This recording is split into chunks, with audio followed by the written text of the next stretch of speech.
Dunstan Thwaite looked at the railway crossing and decided that it was time for John Donne to die. It was a very suitable place for a murder. There were trees all around, and they hid the trains which came so fast along the railway line. The nearest house was Thwaite's own, and this was also hidden by the trees. People and traffic did not use the crossing very often, and the big gates were kept locked. There was a small gate used by passengers going to the station, but at night it was always quiet. Thwaite was a worried man. He had to use sleeping powders to help him sleep. But after tonight, things were going to be different. The time had come to stop the blackmail. The time had come for John Donne to die. It all began 5 years earlier. Thwaite worked in the offices of a large company, and his only money was the money that the company paid him. It was not much, but it was enough. Then he met the beautiful Miss Hilda Lorraine and asked her to marry him. She came from an important family who was supposed to be very rich, but in fact, they had less money than Thwaite had thought. He learned that he would have to pay for the wedding himself, and he did not have enough money for the expensive kind of wedding that Miss Lorraine wanted. So Thwaite stole £1,000 by changing the figures in the company's books. He planned to put the money back after he was married, but someone discovered that it was missing. Thwaite kept quiet. Another man was thought to be the thief, and he lost his job. Thwaite still said nothing. But John Donne worked in the same office. He worked closely with Thwaite and guessed Thwaite's crime. He searched through the company's books until he found what he was looking for. Then he went to Thwaite. "Sorry to have to ask you, Mr. Thwaite," he said. "I need £100 for my son. He's in a bit of trouble, you see." "But you don't have a son," said Thwaite. Donne just smiled. It wasn't a very nice smile. £100, he said again. And then Thwaite knew that he was being blackmailed. He paid Donne £100, and Donne said nothing more for a year. During that time, Thwaite got married. Then the day came when Donne asked him for more money. £250, he said to Thwaite. "I can't pay," began Thwaite. But he did. Either he paid or he went to prison. It went on for 5 years, and each time Donne wanted more money. Thwaite found it difficult to live on the money that he was left with. His wife liked expensive things. An expensive house, an expensive car, visits to expensive restaurants. She also discovered that some of the money her husband was paid each year seemed to disappear. He tried to lie about it, but he knew that she thought he was paying to keep another woman. Oh, how he hated John Donne. Something must happen. And then he remembered the railway crossing. It was not a new idea. Weeks before, he had thought about what could happen there. The idea came when the doctor gave him some powders to help him sleep. He thought about giving Donne enough of them to kill him. But then he got a better idea. Although he was afraid, Thwaite slowly realized that murder was the only answer to his problem. Then Dunn asked for more money. £500, Mr. Thwaite, Dunn told him. 500, said Thwaite. Why not ask for the moon? You'll get neither one nor the other. 500, repeated Dunn calmly. It was then that Thwaite decided to murder the other man. He pretended to think about the money for a moment. Then he said, "Come to my house tomorrow night, and we'll talk." He remembered his wife was going to be away in London all night. "And bring those papers from the office which you want me to look at." "All right," said Dunn. The following evening, Thwaite put £200 in his pocket. Then he put 1/2 of his sleeping powders into a whiskey bottle. There was only enough whiskey for 2 glasses, but there was an unopened bottle next to it. Next, he put a hammer into one pocket of his overcoat and a torch into the other pocket. The coat was outside the door of his study. Lastly, he moved the hands on his watch and on the study clock forward by 10 minutes. Those extra 10 minutes would give him his alibi. Thwaite knew that he must be extra careful. He knew that people at the office thought there was some secret between him and Dunn. A secret that Thwaite didn't want anyone to know. If Dunn is killed, he thought, they'll wonder if it was really an accident, or if I murdered him. But if his plan went well, the police would believe that he hadn't left the house. Thwaite sat down to wait for John Dunn.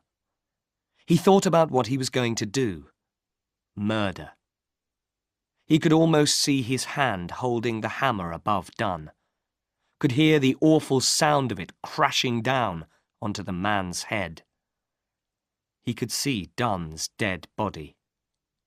Dead, all except the eyes, which looked at Thwaite, followed him everywhere he went. He tried to calm himself. He remembered why he was doing this. When Dunn was dead, his problems were over. Half an hour later, Dunn arrived. Jane opened the door. Jane was the servant who lived in the house with Thwaite and his wife. She brought Dunn into the study. Thwaite smiled in a friendly way. "Oh, good. You've brought those papers for me to see, Dunn. Thank you." After Jane left, the 2 men looked at each other. "Give me the papers," Thwaite said. "I'll look at them now that you've brought them." 15 minutes later, he gave the papers back to Dunn and sat back in his chair. "Now, about that other matter." He got up. "But why not have a drink first?" "No, thank you," said Dunn. He looked afraid. "What are you afraid of?" said Thwaite. He gave Dunn the opened whiskey bottle and 2 glasses. "We can both drink the same whiskey, if you like. Here, you do it." After a moment, Dunn put whiskey into each glass.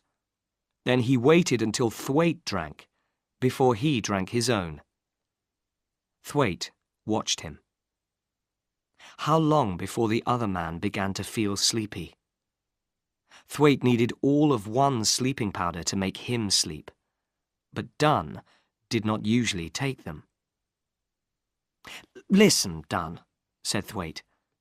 "I haven't got £500, but I can give you this."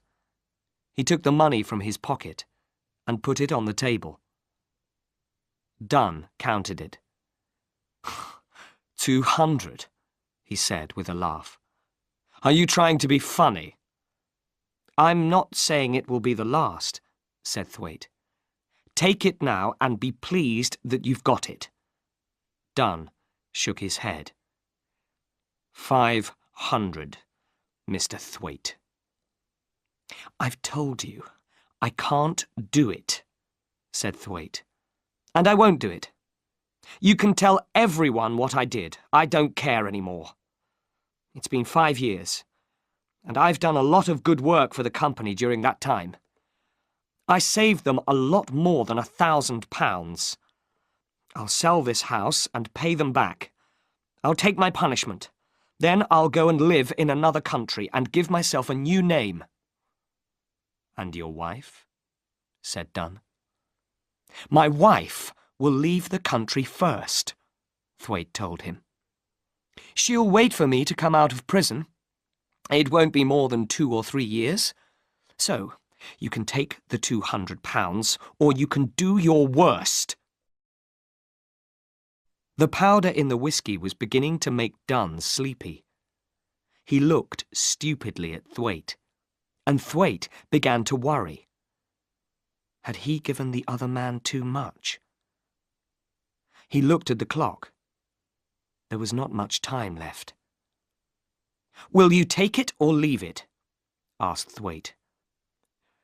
500, said Dunn in a heavy voice. I want 500. You can go and do your worst, said Thwaite. Dunn held out a shaking hand. Come on, pay me. Thwaite began to worry again. Are you feeling all right, Dunn? Have some more whiskey. He opened the other bottle and put some whiskey in Dunn's glass. Dunn drank it, and it seemed to make him feel better. That was strange, he said. I didn't feel very well, but I feel a little better now. If you're going to catch your train, you must go, said Thwaite. Tell me tomorrow what you finally decide to do. Take the 200 with you. Dunn thought for a moment, then picked up the money. He looked at his watch, then looked at the study clock. Your clock is wrong, he said. I have 10 more minutes. Wrong, said Thwaite. He looked at his own watch. It's your watch that's wrong. Look at mine. Dunn looked and seemed unable to understand it.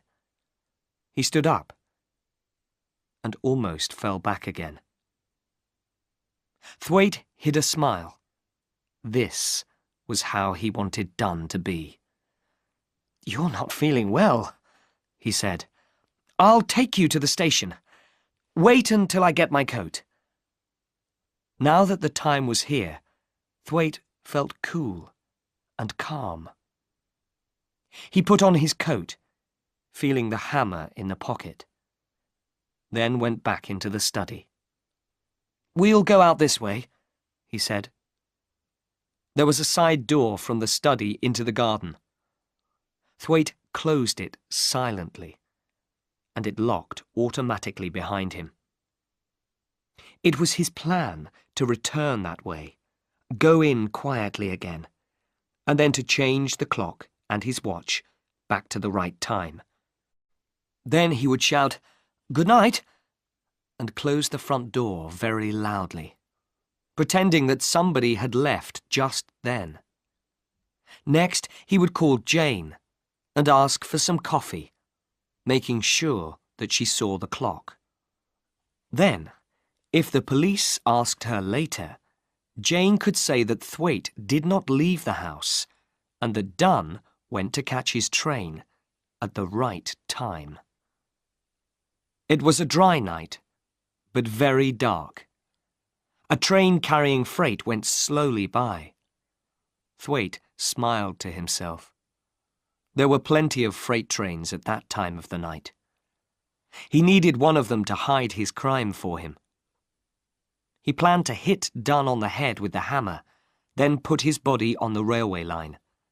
A freight train would do the rest. Slowly the two men walked on, Thwaite holding Dunn's arm. A light wind moved among the trees. Thwaite gently pushed the half-asleep Dunn forwards. He put his hand into his pocket for the hammer and stopped. His keys. They were still inside the house, and he could not get back in without them. He would have to ring the front door bell. His alibi was destroyed. It was a bad mistake. Everything was wrong now. He couldn't go on with the murder. Most murderers make mistakes, thought Thwaite, trying to calm himself. I've been the same. But he was shaking with fear as he thought about the mistake. Suddenly he could not walk another step with Dunn. "Good night," he said to the other man. And before they reached the crossing, he turned and walked back to the house. For 10 minutes, Thwaite walked up and down outside until he began to feel calm again. Then he rang the bell. A few moments later, Jane opened the door. "Thank you, Jane," he said. "I went to see Mr. Dunn over the crossing, and I forgot my keys." He went to bed a happier man. He was not a murderer. When he was eating his breakfast the next morning, he decided what to do. "I'll tell them at the office that I stole the £1,000, he said to himself. "I'll take my punishment, and then I can have some peace again." It suddenly seemed so easy. Until Jane came in. "Have you heard the news, sir?"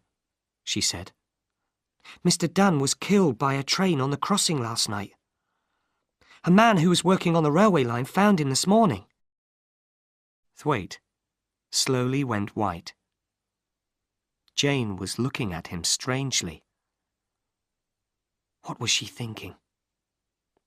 What story did he tell her the night before? He couldn't remember. "Dunn killed," he said. "How terrible, Jane. I'll go down." The body was in a small railway building near the line. There was a policeman outside. "A sad accident, Mr. Thwaite," the policeman said. "You knew the man, didn't you, sir?" "He worked in my office," replied Thwaite. "He was with me last night, discussing business. I suppose this happened on his way home. It's terrible." "It's very sad, sir," said the policeman. "But accidents will happen." "I know that," said Thwaite. "But I wish he hadn't drunk so much of my whiskey. I was going to walk with him to the station." The policeman looked closely at Thwaite. "And did you, sir?" "No," said Thwaite. "The cold night air seemed to make him feel better. I turned back before the crossing." The policeman said no more. But later that day, 2 more policemen came to the office. "Have they talked to Jane?" wondered Thwaite. Again he told them, "I left Dunn before we reached the railway crossing." They wrote down what he said to them, then went away. Next day, they came back. There were things that Thwaite could not explain to them. Why did the whiskey bottle contain what was left of a sleeping powder? Why was the study clock wrong by 10 minutes? At dinner time earlier on the same evening, Jane had noticed that it was right. And why was a hammer found in his overcoat pocket? Then the police found papers in Dunn's house. The handwriting on them was Dunn's. It told the story of Thwaite and the £1,000, and it told how Thwaite was a thief. The police then discovered that money taken from Thwaite's bank account over the last 5 years always appeared a few days later in Dunn's bank book. Lastly, the time of death was known to be 10:30 p.m., because Dunn's blood was found on the train that went through the railway crossing at that time. It was also 7 minutes before Jane opened the front door to let Thwaite back in. At first, Thwaite had no answers to all their questions. Finally, on his last morning, he told them the true story. Then he went to his death, bravely.